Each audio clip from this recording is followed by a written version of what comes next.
मराठी भाषा दिन आहे तर सकाळपासून वाटत होतं की काहीतरी लिहावं, आपणही मराठी भाषेविषयी काहीतरी लिहिण्याचा प्रयत्न करावा. मी लिहिलंय, अर्थात कविता आहे, ताजी आहे, त्याच्यामुळे पाठ नाहीये, पण मी सादर करतो. तुम्हाला जर आवडली तर मला कळवा.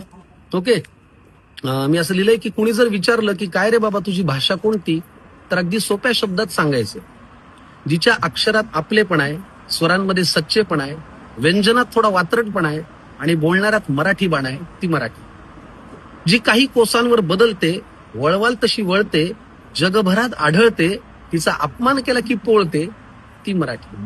जी ज्ञानेश्वरांच्या ज्ञानाची आहे, नामदेवांच्या नामाची आहे, एकनाथांच्या भारुडाची आहे आणि तुकोबांच्या गाथेची आहे, ती मराठी.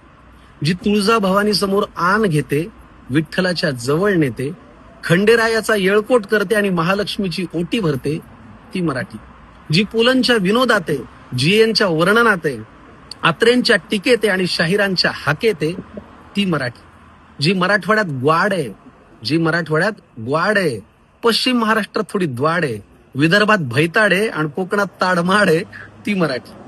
ज्या भाषेत ठाकरे तोफ डाकतात, ज्या भाषेत ठाकरे तोफ डाकतात, ज्या भाषेत पवार भाकरी फिरवतात, ज्या भाषेत शिंदे गड राखतात आणि ज्या भाषेत फडणवीस संयमाने बोलतात, ती मराठी. जी सगळ्यांना सामावते, आम्हाला जगवते, आईसारखी वागवते, हिच्या मावळण्याची चिंता करू नका, ही पुन्हा पुन्हा उगवते, ती मराठी.